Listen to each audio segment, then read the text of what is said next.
जय हिंद दोस्तों। तो यह सेशन सभी के लिए बहुत ही महत्वपूर्ण है क्योंकि इसमें अनुसूचियां और महत्वपूर्ण जो भी अनुच्छेद हैं उनकी चर्चा होगी।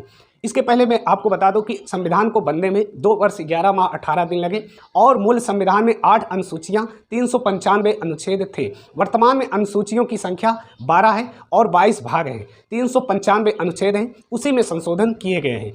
यदि मौलिक अधिकार की बात किया जाए तो वर्तमान में 6 हैं, पहले ये 7 हुआ करते थे। संपत्ति के अधिकार को हटाकर 300A में रखा गया है। मूल कर्तव्य की बात करें तो वर्तमान में 11 है, पहले ये संख्या 10 हुआ करते थे और 11वें को 86वें संविधान संशोधन द्वारा जोड़ा गया।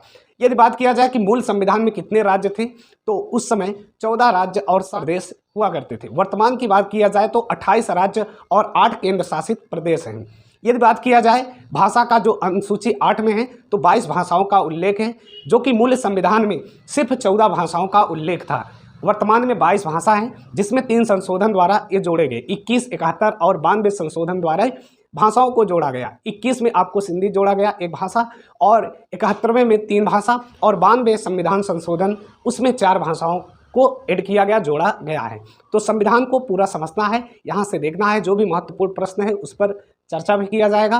राष्ट्रपति किस अनुच्छेद में है, उनके वेतन क्या है, और प्रमुख जो आपकी 12 अनुसूचियां हैं, एक एक अनुसूची को भी देखना है। वीडियो को अंत तक देखिए। तो आइए देखते हैं। पहली अनुसूची की बात करें तो यह संघ और राज्य क्षेत्र का उल्लेख किया गया है। यदि अनुच्छेद की बात करें तो 1 से 4 में इसका वर्णन किया गया है। भाग 2 की बात करें, ये भाग 1 में आता है। अनुसूची जो अनुसूची 1 है भाग 1 में आता है। देखो भाग 22 है, अनुसूची 12 है, अनुच्छेद 395 है, बाकी उसी में संशोधन हुआ है। कहीं कहीं पर ये 460 या इससे अधिक देखने को मिलता है, लेकिन अनुच्छेद 395 ही है, उसमें सिर्फ संशोधन किया गया है। तो 12 जो अनुसूचियां हैं उसमें पहला भाग, पहली अनुसूची संघ और उसके राज्य क्षेत्र, ये आपको पेन कॉपी साथ में रखिए और उसको लिखते जाइए। भाग की बात करें तो भाग 1 में, और नागरिकता ये भाग 2 में है, जो 5 से 11 इसका वर्णन किया गया है। उसके बाद 12 से 35 जिसमें मौलिक अधिकार का उल्लेख किया गया है। चलिए, तो अनुसूची 2 की बात करें तो वेतन, भत्ते और पेंशन की बात हुआ है। अनुसूची 3 में ये शपथ, जिसमें राष्ट्रपति, उपराष्ट्रपति, राष्ट्रपति भारत का प्रथम नागरिक होता है और राज्य का प्रथम नागरिक राज्यपाल होता है। राज्यपाल का उल्लेख अनुच्छेद 153 में, राष्ट्रपति का उल्लेख अनुच्छेद 52 में। चलिए, अब अनुसूची 4 की बात करें। अनुसूची 4 में राज्यसभा सीटों का आवंटन किया गया है, उनके स्थान का वर्णन किया गया है। यदि राज्यसभा की बात करें तो ये अनुच्छेद 80 में और लोकसभा 81 में वर्णन किया गया है। संसद के 3 अंग हैं, जिसमें राज्यसभा, लोकसभा और क्या राष्ट्रपति हैं। राज्यसभा 80, लोकसभा 81 और राष्ट्रपति 52 अनुच्छेद में हैं। चलिए, अनुसूची 5 की बात करें तो अनुसूचित और अनुसूचित जनजाति का वर्णन किया गया है। अनुसूची 6 की बात करें तो ये बहुत ही इंपॉर्टेंट है, इसमें स्टार लगा लीजिए। असम, त्रिपुरा, मेघालय, मिजोरम, ये आपको राज्य ध्यान रखना है, उनकी जनजातियों का उल्लेख किया गया है। असम, त्रिपुरा, मेघालय, मिजोरम, आप 2-3 बार इसको देखेंगे, ये खुद ही याद हो जाएगा। चलिए, अनुसूची 7 की बात करें तो ये सूचियों का सूची है, मतलब इसमें 3 सूची रखा गया है, संघ, राज्य और क्या समवर्ती सूची, और इसमें केंद्र और राज्यों के बीच का जो भी संबंध होता है उसे बताया गया है। अनुसूची 8 की बात करें तो भाषाओं का उल्लेख है, जो मूल संविधान में 14 भाषा थी, वर्तमान में देखा जाए तो 22 भाषाओं का उल्लेख किया गया है, जो 21, 71 और 92 संविधान संशोधन द्वारा जोड़े गए हैं। अनुसूची 9 की बात करें तो ये भूमि सुधार संबंधित है, जो कि पहले संविधान संशोधन द्वारा जोड़ा गया 1951 द्वारा। अनुसूची 10 की बात करें तो दल बदल संबंधित है, जो 52वां संविधान संशोधन द्वारा जोड़ा गया। दल बदल ये अनुसूची 10 में है।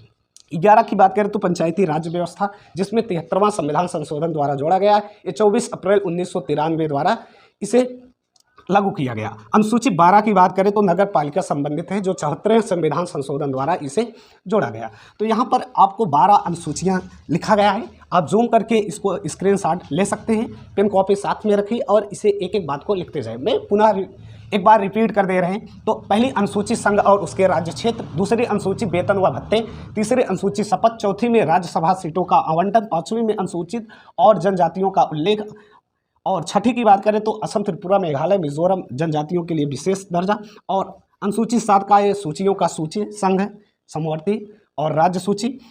8 की बात करें तो भाषाओं का उल्लेख, जिसमें वर्तमान में 22 भाषा, और अनुसूची 9 की बात करें तो भूमि सुधार संबंधित, जो प्रथम संविधान संशोधन द्वारा इसे जोड़ा गया।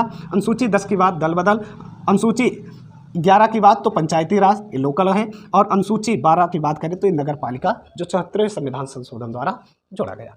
अब बात करें तो अनुच्छेद या आर्टिकल 1 में राज्य और उससे संबंधित उसके क्षेत्र को वर्णन किया गया है। नागरिकता 5 से 11, मौलिक अधिकार 12 से 35, 21A में शिक्षा संबंधित ये मौलिक अधिकार है। और मूल कर्तव्य में भी जो 11वां आपको जोड़ा गया, और मूल कर्तव्य किससे मतलब किस समिति द्वारा लाया गया, तो ये सरदार स्वर्ण सिंह समिति द्वारा लाया गया, ये आपको ध्यान रखना है। 19A प्रेस की स्वतंत्रता का उल्लेख करता है।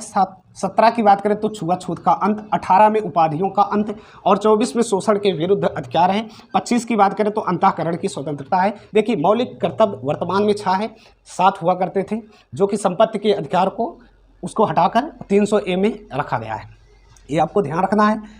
और 25 में अंतःकरण की स्वतंत्रता। 32 की बात करें तो संवैधानिक उपचारों का अधिकार है, जिसे BR अम्बेडकर ने इसको आत्मा बोला है। और यस्सी यहीं से 5 रिट जारी करते हैं अपने संरक्षण के लिए, 5 रिट यस्सी जारी करते हैं। 38 की बात करें तो लोक कल्याणकारी राज्य के संबंध में उल्लेख है। 39A में निःशुल्क विधिक सहायता। और 40 की बात करें तो ग्राम पंचायत का गठन का उल्लेख है। 47 की बात करें तो पोषण संबंधित उल्लेख है। और 51 में अंतर्राष्ट्रीय शांति की बात किया गया है। 52 में राष्ट्रपति होंगे, 53 में कार्यपालिका शक्ति होगी, 55 में निर्वाचन होगा, 60 में उनका शपथ होगा, 56 में कार्यकाल होगा, और कार्यकाल 5 वर्ष का होता है। वर्तमान में वेतन 5 लाख रुपए है प्रतिमाह। शपथ की बात करें तो ये 60 में है। महाभियोग प्रक्रिया 61 अनुच्छेद, ये महाभियोग प्रक्रिया 61 में है, और 60 में शपथ, ये ध्यान रखना। 63 उपराष्ट्रपति। 72 में क्षमादान की शक्ति है, जिसमें मृत्यु को भी क्षमादान कर सकते हैं राष्ट्रपति। 76 में एजी हैं, अटॉर्नी जनरल महान्यायवादी, ये 76 में है। कैग की व्यवस्था 148 में है, जिसको CAG बोलते हो। संयुक्त बैठक 108 में है, और धन विधेयक 110 में है। 112 में वार्षिक वित्तीय विधेयक, और 123 में अध्यादेश जारी करने की शक्ति है। जब राज्यों में सही से व्यवस्था न चलता रहे तो राष्ट्रपति अध्यादेश जारी कर सकते हैं। और 124 की बात करें तो इसमें सुप्रीम कोर्ट है, SC है। 148 की बात करें तो कैग की व्यवस्था है, और 76 में महान्यायवादी, ये ध्यान रखना। 153 में राज्यों के राज्यपाल होंगे, और 161 में क्षमादान करने की शक्ति राज्यपाल को है, लेकिन इसमें मृत्युदंड को क्षमा नहीं किया जा सकता है। 165 की बात करें तो महाधिवक्ता हैं। महाधिवक्ता 165 में।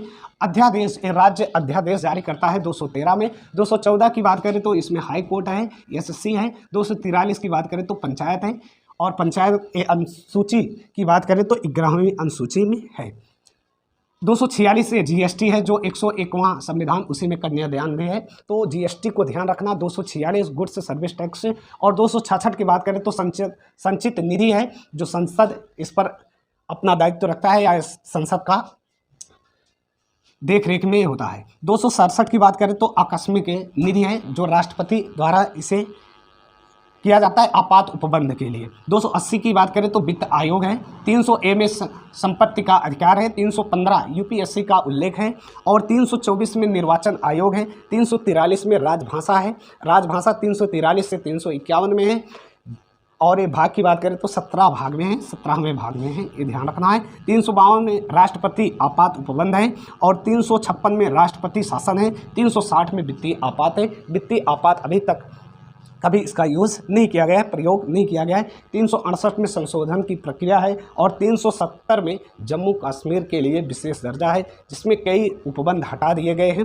ये 370 ध्यान रखना, उनके लिए स्पेशल है। और 343 राजभाषा है, जो भाग की बात करेंगे तो 17 है। संशोधन की प्रक्रिया 368 में है। तो कुछ महत्वपूर्ण यहाँ से आपको आर्टिकल बताए गए हैं। आप किसी भी एग्ज़ाम की तैयारी करते हैं उसके लिए ये बेहद ही महत्वपूर्ण है। चलिए।